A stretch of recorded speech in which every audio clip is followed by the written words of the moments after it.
நான் இந்த உரைக்கு நான் உரையாத்தான் தயார் பண்ணி வச்சிருக்கேன். இந்த உரைக்கு நான் வைத்த தலைப்பு வனவாசி கவிஞரின் வார்த்தை காற்றை ஸ்கேன் செய்வது எப்படி என்று நான் இதுக்கு தலைப்பு கொடுத்திருக்கேன். ஒரு வனவாசி கவிஞரின் வார்த்தை காற்றை ஸ்கேன் செய்வது எப்படி என்பதுதான். இது ஒரு கவிஞனை முழுமையாக தெரிந்து கொள்வதற்காகத்தானே தவிர ஒரு விவாதத்துக்கானது அல்ல என்று ஏற்கனவே நான் சொல்லிவிட்டேன். சரி, ஒரு கவிஞனை எப்படி ஸ்கேன் செய்வது? நான் ஒரு நவீன இலக்கியத்திலயோ ஒரு நவீன வெளியிலையோ ஒரு கவிஞன் எந்த பிரிவில் கவிஞன் இருந்தாலும் அவனை நான் கவிஞனா அங்கீகரிக்கணும், அல்ல அவன் கவிஞனா நான் ஒத்துக்கணும்னா இது என்னுடைய ஸ்கேல், நான் வச்சிருக்கிற ஸ்கேல். இந்த ஸ்கேல் ரொம்ப முட்டாள்தனமாக கூட இருக்கலாம். நான் வச்சிருக்கு எனக்கு இருக்கக்கூடிய அறிவின் அடிப்படையில், ஞானத்தின் அடிப்படையில், வாசிப்பின் அடிப்படையில் நான் வச்சுக்கிற ஒரு மதிப்பீடு இது. ஒரு கவிஞனா நான் எப்படி அவனை ஒத்துக்கிறது, அவனை எப்படி நான் அனலைஸ் பண்றது அப்படின்னு பார்க்கும்போது ஒரு கவிஞனை எப்படி ஸ்கேன் செய்வது? முதலில் அவன் வாழ்வு குறித்தும் சமூகம் பற்றியும் இருப்பு மீதான புரிதலும் கலாச்சாரம் பண்பாடு மேல் கருத்து சொல்லும் தன்மையும் தமது வேர்கள் பற்றிய அறிதலும் அரசியல் குறித்தான தெளிவும் என்ன என்பதை கண்டுபிடிக்க வேண்டும். ஒரு கவிஞனிடத்தில் அந்த அறிவு இருக்கிறதா என்பதை ஆராய வேண்டும். சரி, பிறகு அதன் மூலம் கவிஞனினுடைய அவதானிப்பு என்ன என்பதை அறிய வேண்டும். அடுத்து அந்த அவதானிப்பின் வழியாக கவிஞன் பெற்ற தரிசனம் யாது என்பதை தெரிந்து கொள்ள வேண்டும். அடுத்து தரிசனத்தை மொழி மூலமாக எப்படி மடைமாற்றம் செய்கிறான் என்பதை கண்டறிய வேண்டும். மொழியில் இதற்காக அவன் கையாளும் யுக்தி என்ன என்பதை அலச வேண்டும். இந்த தொகுப்பில் இதை சாத்தியப்படுத்துகிறானா இல்லை ஒவ்வொன்றுக்கும் ஒரு தொகுப்பை யூனிக்காக வடிவமைக்கிறானா என்பதை புலப்படுத்த வேண்டும். ஆக எனது தொடக்க உரையில் இந்த 8 விதமான வேண்டும் என்ற சொல்லை நான் பயன்படுத்தியிருக்கிறேன். அதாவது ஒரு கவிஞனை 8 திக்கும் ஆராய்வதற்கு இந்த 8 வேண்டும் என்பது எனக்கான பதிலாக இருக்க வேண்டும். இந்த ஃபார்முலா படிதான் நான் என்னுடைய உரையை வைத்திருக்கிறேன். இப்போது இந்த ஸ்கேனுக்கு உட்படுத்தப்பட்டிருப்பவர் தேன்மொழிதாஸ். யார் அந்த தேன்மொழிதாஸ்? 2001 முதல் தொகுப்பை வெளியிட்டு இதுவரை 7 கவிதை தொகுப்பை வெளியிட்டு இப்போது 8வது தொகுப்புக்கு வரவிருக்க ஒரு கவிதாயினி. மற்ற பெண் கவிஞர்களுக்கும் இவருக்கும் இருக்கும் ஒரு பிரதானமான வித்தியாசம், மற்றவங்க எல்லாமே ஒரு தொகுப்புல எல்லா விதமான கவிதைகளும் வந்து அமைஞ்சிரும். அதாவது ஒரு அறுசுவை உணவு வைத்த வாழை இலை பந்தி போல, ஒரு அறுசுவை உணவு வைத்த வாழை இலை பந்தி மாதிரி எல்லா விதமான அம்சங்களும் அந்த தொகுப்புக்குள்ளே வந்துவிடும். ஆனால் தேன்மொழிதாசை பொறுத்தவரை ஒவ்வொரு தொகுப்பும் ஒரு யூனிக்காக தனித்துவமாக இருக்கும். எப்படி என்றால், காடு தோட்டம் போன்ற சூழ்நிலையில் பிறந்து வளர்ந்தவர் தேன்மொழிதாஸ். முறையாக கர்நாடக இசை கற்றவர். அதனால் முதல் தொகுப்பில் 2001 வந்த முதல் தொகுப்பில் காடும் இசையும் அந்த தொகுப்பிலே கைகோர்த்து இருக்கும். அந்த தொகுப்பின் தலைப்பு இசை இல்லாத இலை இல்லை என்றார். 2002 அனாதிகாலம், அது மனம் சார்ந்த கவிதைகள், அதாவது தன்னை பற்றிய சுய கேள்விகள் கொண்டது. அதாவது நகுலன் ஆத்மானாவின் தொடர்ச்சி நினைவுபடுத்தக்கூடியது அந்த தொகுப்பு அனாதிகாலம் என்பது. 2007 ஒளி அறியாத காட்டுக்குள், இது இந்த தொகுப்பு வருகிற காலகட்டத்தில் பிரம்மராஜன், இந்திரன் போன்றவர்கள் எல்லாம் தூரதேசத்து கவிதையை மொழிபெயர்த்து கொண்டு தூரதேச கவிதைகள் ஆக்கிரமித்திருந்த காலகட்டத்தில் வந்தது. எனவே பரிசோதனை முயற்சிகள் தேன்மொழிதாஸ் அதில் நிறைய செய்திருப்பார். 2007 பிரம்மராஜனுடைய, இந்திரனுடைய பாதிப்புகள், அவங்க பண்ண ஒர்க்கினுடைய பாதிப்புகள் அதுல இருக்கும். 4வது தொகுப்பு நிராசைகளின் ஆதித்தாய், 2014 வந்தது. இது முழுக்க முழுக்க பெண்ணிய கவிதைகள். 5வது தொகுப்பு 2017 வந்தது. அது காயா, இது முழுக்க முழுக்க புறத்திணையை பேசுகிற கவிதை தொகுப்பு. முல்லை, குறிஞ்சி, நிலம் சார்ந்த விஷயங்களை இது பேசும்.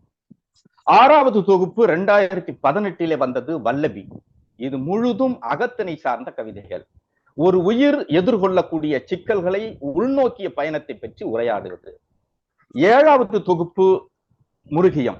இந்த தொகுப்பு 3 காலத்துக்குமான அரசியலை, கடந்த, நிகழ்கால, எதிர்கால 3 விதமான காலத்து அரசியலையும் பேசுவது கூடவே காமத்தின் அரசியலும் பேசுகிறது. காமத்தினுடைய அரசியலும் பேசுகிறது. இதை இப்படி விவரித்து வகைப்படுத்தி சொல்வதில் அவசியம்.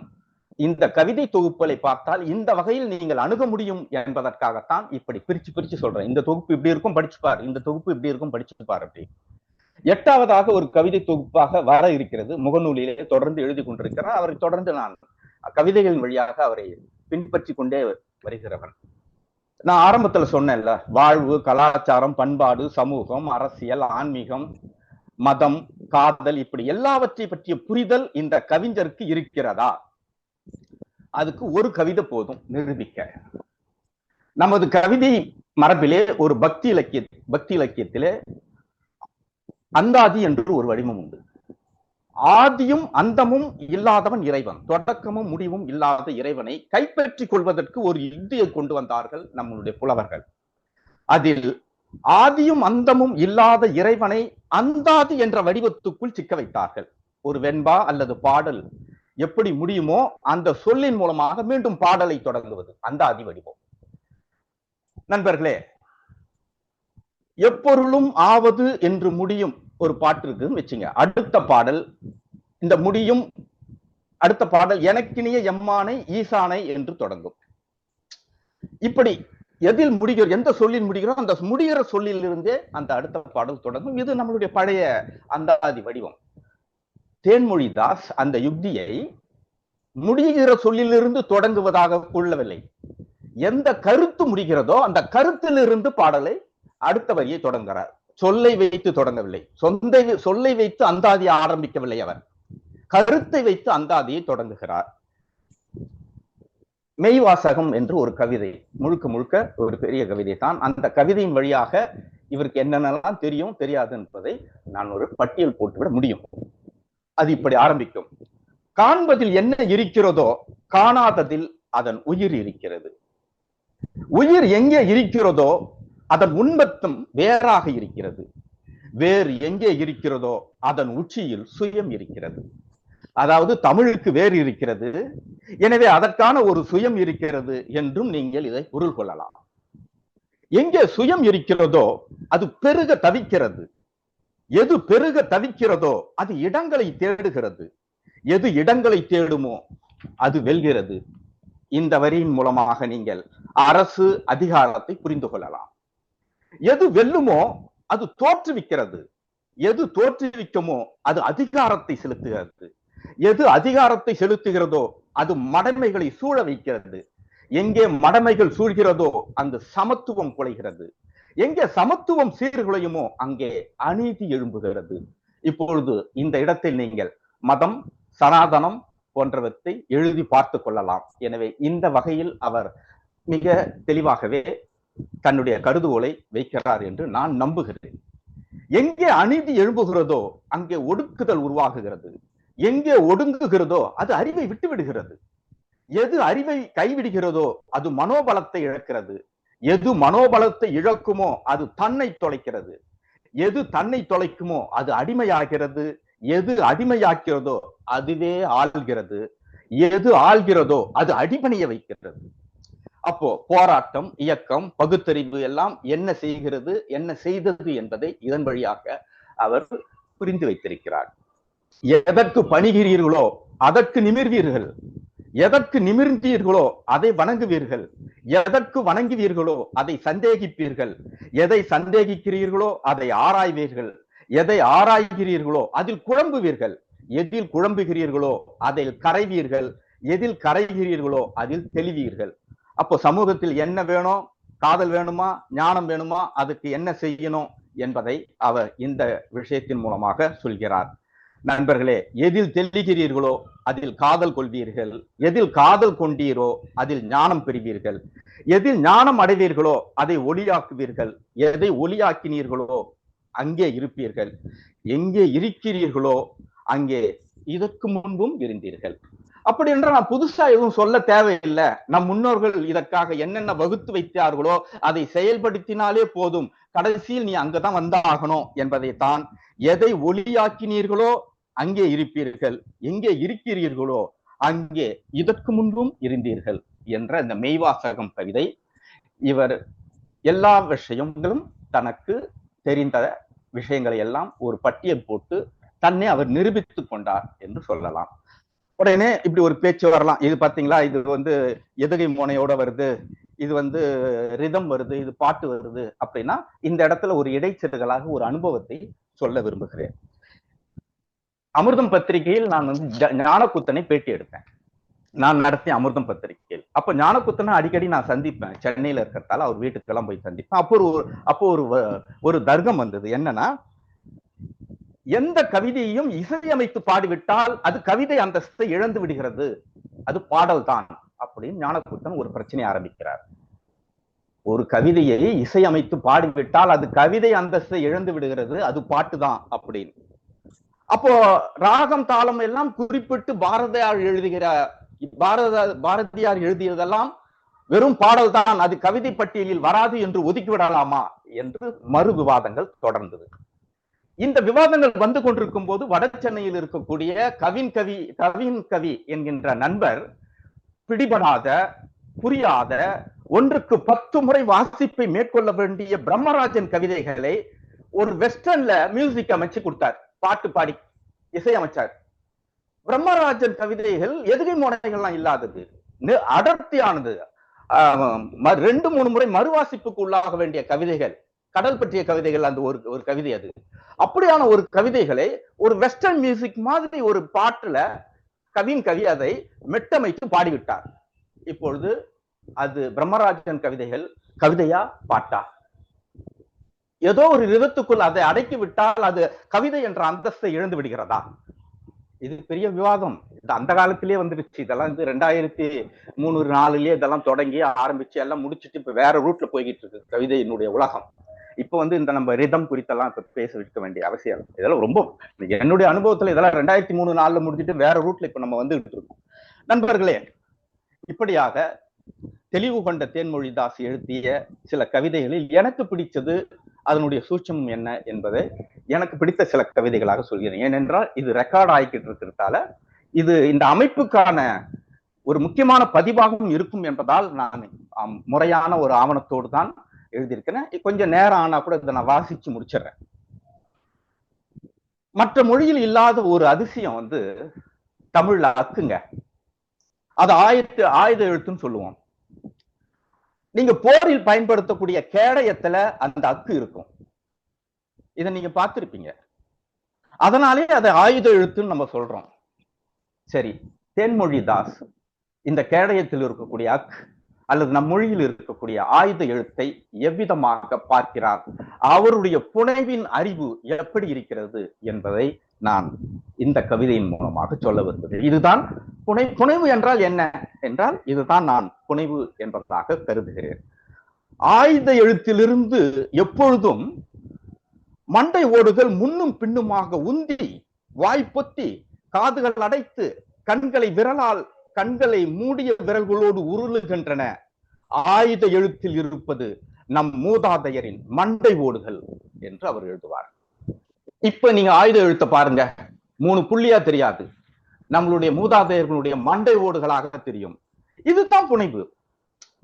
இதுவரை நீங்கள் பார்த்து வந்ததை வேறுவித கோணத்தில் உங்களுக்கு எடுத்து காட்டுவது என்பதுதான் ஒரு கவிஞனுடைய அசாத்தியமான புனைவு.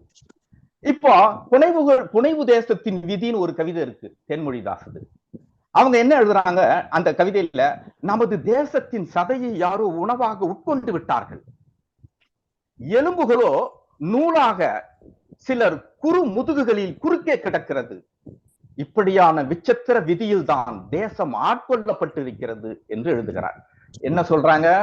எலும்பு நூலா மாறி முதுகுல இருக்கு. நூல் என்பது நீங்கள் இந்த இடத்தில் முப்பரி நூலாகத்தான் கொள்ள வேண்டும். பிராமணர்கள் அணிந்திருக்கக்கூடிய நூலாகத்தான் இதை நீங்கள் காண வேண்டும். வேற வழியே இல்லை. இது முதுகுல எந்த நூலை சுமந்திருப்பாங்க. ஆக எலும்புகள் நூலாக முதுகுகளில், எப்படிப்பட்ட முதுகு? குறு முதுகு எங்கே கிடக்கிறது? அது முதுகுகளில் மாட்டி இருக்கிறது என்று எழுதுகிறார். யாருடைய எலும்பு? நம் மூதாதையர்களுடைய எலும்பு நூலாக மாற்றி அவன் மாற்றி வைத்திருக்கிறான் என்பதாக அவர் அதில் எழுதுகிறார். நவீன கவிதாயினிகள் பலர் உடல் அரசியல், இப்பொழுது நம்மளுடைய சங்கரராம சுப்பிரமணியம் சொன்னது போல பலர் நம்மளுடைய குட்டி ரேவதி, சல்மா, இன்ன பிற மாலதி மைத்ரி, இன்ன பிற ஆட்கள் தீவிரமாக உடல் அரசியல், பெண்ணிய கவிதைகள் எழுதி கொண்டிருந்த காலகட்டத்திலே தேன்மொழிதாஸ் அதற்கு எதிரான நிலைப்பாடு கொண்டவர். அவர்கிட்ட கேள்வி கேட்க வேண்டியது இதை பத்தி எல்லாம், இதை பத்தி நீங்கள் என்ன நினைக்கிறீர்கள் அப்படிலாம் கேட்க வேணாம், எனக்கு நல்லா தெரியும். அவங்க அந்த மாதிரியான கவிதைகளை உடல் அரசியலுக்கு எதிரானவன் தேன்மொழிதாஸ். ஒரு நேர்பேச்சும் போது கேட்ட, என்ன தேன்மொழி, எல்லாரும் இப்படியெல்லாம் விதவிதமா எழுதிக்கிட்டு அது இது ரொம்ப பிரபலமா ஆகிட்டு இருக்குது, இந்த வடிவத்தை இந்த மொழிதல்ல நீ எதுவும் எழுதலையா அப்படின்னு கேட்டபோது அவங்க சொன்னது, நான் உணர்வுகளை மொழியில காட்டுவேனே தவிர, உணர்வுகளை மொழியில குழைச்சி காட்டுவேனே தவிர என் உடலை திறந்து காட்ட மாட்டேன் மொழியில என்று அவர் சொன்னது என் நேர்பேச்சு சொல்வது இப்போதும் என் நினைவில் இருக்கிறது. அப்படி என்றால் அப்பொழுதே அவர் பெண் அரசியல் அல்லது உடல் அரசியலுக்கு எதிரானவர் என்பதை இந்த நேரத்திலே நான் குறிப்பிட்டுகிறேன். அப்படி என்றால் இதுவரையாக குட்டி ரேவதி, சல்மா, சுகிருதராணி போன்றவர்கள் நிகழ்த்திய அல்லது பயணப்பட்ட கவிதைக்கு எதிரானவராகவும் அவர் இருக்கிறார். இதுல இருந்து கூட நீங்கள் விவாதத்தை தொடங்கலாம். இருக்கிறது ஒன்றும் தப்பு இல்லையா? இருக்கலாம்.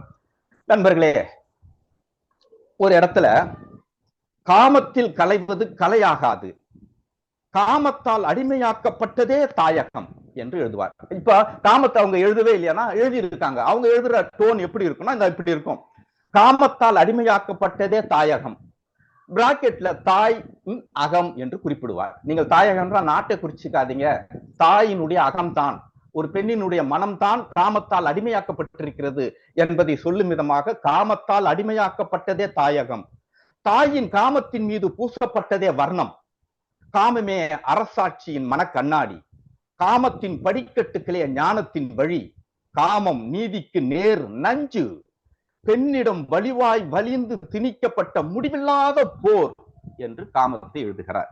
இவர் காமத்தை இப்படி பேசுபவராக, இப்படி அரசியலாக பார்ப்பவர் தான் என்பது எனக்கு தெரியும். நண்பர்களே, ஒரு முறை ஒரு நண்பன் கேட்டான், சாதா கவிதைக்கும் நவீன கவிதைக்கும் என்னம்மா வித்தியாசம்?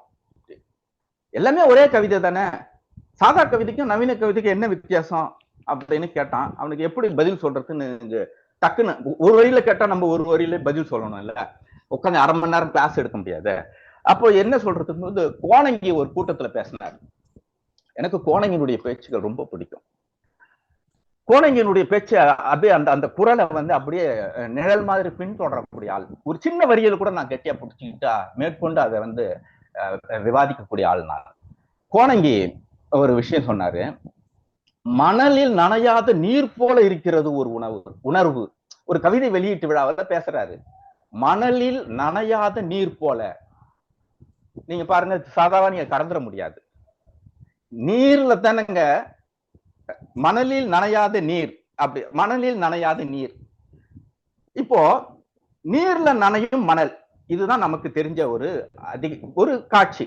நீரில் மணல் நனையும், எல்லா நீரும் மணலில் நனைந்தே மோட்சம் பெறுகிறது. ஆனால் கோணங்கி இந்த நீர் மணலில் நனையாது என்பதுதான் அவர் சொல்ல வந்த சொல்லாட்சி. அப்போ மணலில் நனையாத நீர் என்பது இப்ப மணல் கிடையாது, நீருக்கு போயிடுறாரு அவர். இந்த நீர் மணலில் கிடையாது,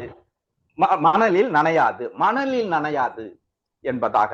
இதுதான் சாதா கவிதைக்கும் நவீன கவிதைக்குமான வித்தியாசம் வச்சு அப்படின்னா அவன் இன்னும் பயங்கரமா குழம்பி போயிட்டான். அத்தோட இந்த பக்கமே உங்க ஏரியாவுக்கு வரத்துலன்னு போயிட்டான். நண்பர்களே, கோணங்கி எழுதினார்ல மணலில் நனையாத நீர், அதே மாதிரி ஒரு சொல்லாட்சி, ஒரு வரியை தேன்மொழிதாசனுடைய கவிதைகள்ல பார்த்தேன். குருதியில் மணல் ஓடினால் நம் உங்கோ தோற்றுவிட்டது திரும்ப மனமின்றி என்று எழுதுகிறார். குருதியில் மணல் ஓடினால் என்று ஒரு வரி. எப்படி? மணல்ல தானே ரத்தம் ஓடும், மணல் ரத்தம் ஓடனா மண்ணுல ரத்தம் ஓடணும், மண்ணுல ரத்தம் ஓடனா என்ன ஆகும்? ஆனா இவர் என்ன சொல்றாரு, குருதியில் மணல் ஓடினால். அப்போ மணலை விட குருதியினுடைய அளவு அதிகமா இருக்குது, பெருக்கெடுத்து ஓடுகிறது, அப்படித்தான் அர்த்தம். குருதி ஓடுகிற போது குருதியின் மீது மணல் ஒட்டி கொள்கிறது. எனவே மணலில் குருதி ஓடவில்லை, குருதியில் மணல் ஓடுகிறது என்று எழுதுகிறார்.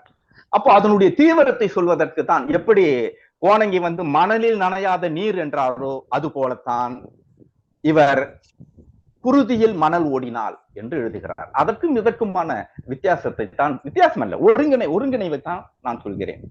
நண்பர்களே, எழுத்தில் புனைவில் வாழும் தேன்மொழிதாசுக்கு குழந்தை என்றால் உயிர். ஆனால் அவர் வாழ்வில் அதற்கான இடம் இல்லை. ஆயினும் புனைவிலே ஒரு குழந்தையை உருவாக்கி அதனூடாகவே வாழ்கிறார்.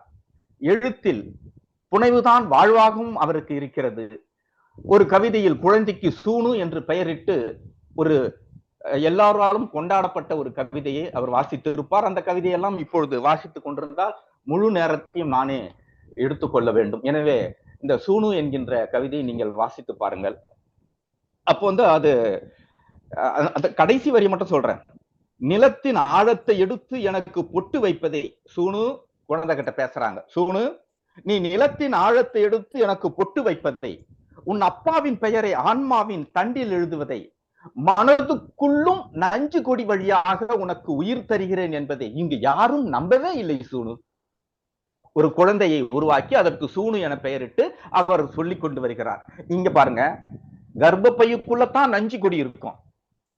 தேன்மொழிதாஸ் மனதுக்குள்ளும் நஞ்சு கொடி வழியாக, இது எனக்கு புதுசு. கர்ப்பப்பையில் நஞ்சு கொடி இருக்கும், அதன் வழியாக தாய் எல்லாவற்றையும் புகட்டுவாள். ஆனால் தேன்மொழி மனதுக்குள்ளும் உன் நஞ்சு கொடி வழியாக உனக்கு நான் உயிர் தருகிறேன் என்று அவர் குழந்தையை ஒரு கற்பிதம் செய்து எழுதுகிறார். இப்படியாக தேன்மொழிதாசனுடைய கவிதை இருக்கிறது.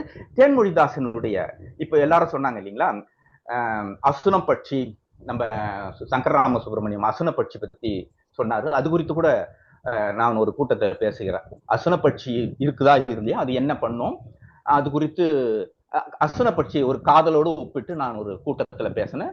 அதுக்கு பிறகு அது அதிர்ஷா அத பெரிய விரிவான கொற்றை, அசுனப்பட்சி குறித்து விரிவான கொற்றை கூட எழுதினார். இப்போ இயற்கையில இதெல்லாம் இருந்தது என்று சொல்லப்படுகிறது அல்லவா. இப்போ ஒரு சுவாரஸ்யத்துக்காக தேன்மொழிதாசனுடைய கவிதைகள்ல இயற்கையை நீங்க பிரிக்கவே முடியாதுங்க. கவிதை அப்படி கவிதை தேன்மொழிதாசன் கவிதையிலிருந்து நீங்க இயற்கையை பிரிச்சுட்டீங்கன்னா தீர்ந்தது, அந்த அம்மா காலி, அவ்வளவுதான், போயிடுச்சு, அது உயிரை போயிடுச்சுன்னு அர்த்தம்.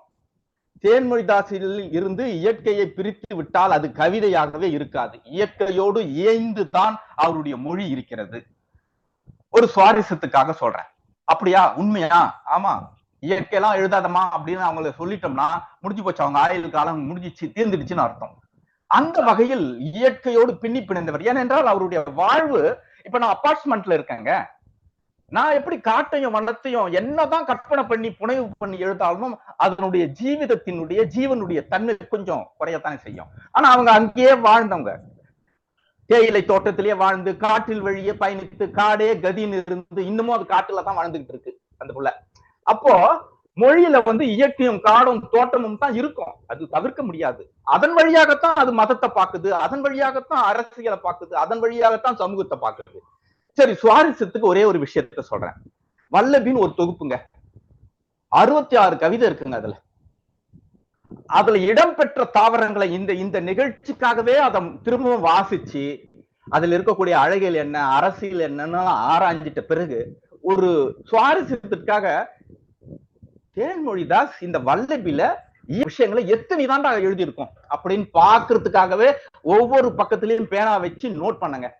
கிட்டத்தட்ட 66 கவிதைகளில் 70 இயற்கை சார்ந்த பொருட்களை அவர் குறிப்பிட்டிருக்கிறார். 70 பொருட்கள், 70 விதமான சொல்.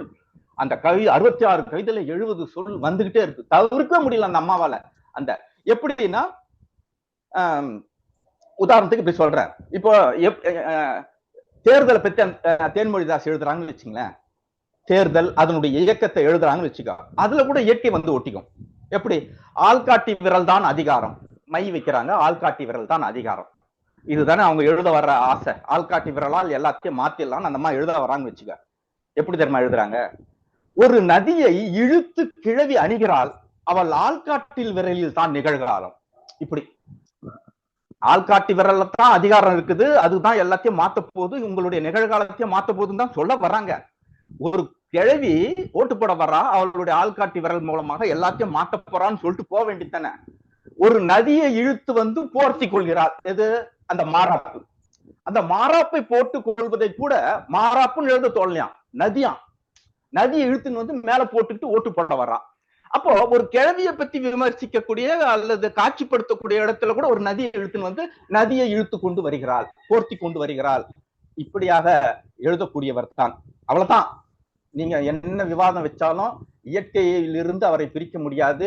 இயற்கையை எழுதுவது கவிதையா என்றால் வேண்டும் என்றால் வேண்டும், இல்லை என்றால் இல்லை அப்படின்னு தான் சொல்லணுமே தவிர திரும்ப அவங்களை வந்து நீங்க வேற கலைத்து மறுகட்டமைப்புக்குள் அவரை கொண்டு வரவே முடியாது. நண்பர்களே, நான் சொன்னேன் இல்லையா, 66 கவிதைகளை 70 சொல்லாட்சி இயற்கை சார்ந்தே இருக்கிறதுன்னு. அதுல எனக்கு தெரியாததை மட்டும் சொல்றேன் பாருங்க. தெரிஞ்சது பெரிய பட்டியல். 60 நான் வாசிக்க முடியும், 70 நான் வாசிக்க முடியும். அதுல எனக்கு தெரியாத சொல்லாட்சிகள்: திப்பிலி கொடி, பிரம்ம தண்டு பூ, சிவகரந்தை பூ, விலாமிச்சை வேர், தசமூல வேர், நில துத்தி, நில விழுது, வச்சிர தந்தி புழு. நான் மண்புழுவே இப்ப பார்க்க முடியல சென்னையில. வச்சிர தந்தி புழு, பத்ராட்ச மரப்பூ, சந்தன குச்சி, அழிஞ்சி, சீந்தில். இப்படியாக எனக்கு தெரியாத தாவரங்களும் விலங்குகளும் பறவைகளும் இருக்கு. 70 இருக்கு. எனக்கு தெரியாத ஒரு 10 தான் நான் இதுல போட்டிருக்கேன். ஒரு கவிதையில் அவர் எழுதுகிறார், கௌரவம் என்பது கத்திரிப்பூ. இப்ப நம்ம பாருங்க, இப்ப கூட பாருங்க, அங்கதான் வந்து நிக்கிறாங்க. கௌரவம் என்பதை நம்ம எப்படியெல்லாம் வர்ணிச்சு சொல்ல முடியும் ஒரு நவீன கவிதையில, அல்லது படிமமாக்கி காட்ட முடியும்? அவங்க புத்தி இப்படிதான் போகும். கௌரவம் என்பது கத்திரிப்பூ. கிளைகள் சாய்க்கப்படும் முன் உருவம் எனும் வாழ்வு பெறும், வாழ்வு தரும், யாவும் மடிய முயற்சித்து உயிர்ப்பிக்கும் என்று எழுதுகிறார். கௌரவம் என்பது கத்திரிப்பூ. அவங்களை பொறுத்த வரைக்கும் அவ்வளவுதான். அது ஒரு கத்திரிப்பூ. அந்த செடி சாயறதுக்குள்ளாக அது பலன் தரும், போயிடும், திருப்பி முளைக்கும்.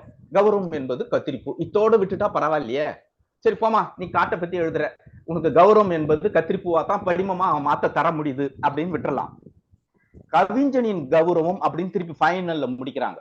எல்லா கௌரவத்தையும் சொல்லிட்டு, கவிஞனின் கௌரவம் என்பது ஒரு சொல்லை மறைத்து ஒரு சொல்லை படைத்தல். ஒரு கவிஞனுடைய கௌரவம் எங்க தெரியுமாடா இருக்குது? ஒரு சொல்ல மறைக்கணும், இன்னொரு சொல்ல படைக்கணும், சொல்லை அணுவாக உயிர்ப்பிக்கணும், குறிப்பாக தற்கொலையை மறைத்துக் கொள்ள வேண்டும். இதுதான் ஒரு கவிஞனுடைய கௌரவம் என்று எழுதுகிறார். கவிஞனின் கௌரவம் ஒரு சொல்லை மறைத்து ஒரு சொல்லை படைத்தல், சொல்லை அணுவாக உயிர்ப்பித்தல், தற்கொலை மறைத்தல். இவ்வாறு எழுதுகிறார். நண்பர்களே, இயற்கை தன் கவிதையிலிருந்து பிரிக்க முடியாதபடி வனத்தையும் வார்த்தையாக்கி மரபான தமிழ் பாண்டித்யம் கொண்ட தேன்மொழிதாஸ் கவிதை பற்றி பேசும் உரைக்கு அதனால் தான் நான் வனவாசியின் வார்த்தை காற்றை ஸ்கேன் செய்வது எப்படி என்று தலைப்பிட்டேன். நவீன கவிதை வெளியில் தனித்துவமான, யாரை போல செய்ய முடியாத ஒரு கவிஞர் தேன்மொழிதாஸ். இப்படியான பிம்பத்தோடு அவரை என்னுடைய குரல் வழியாக வரைந்து விடைபெறுகிறேன். நன்றி, வணக்கம்.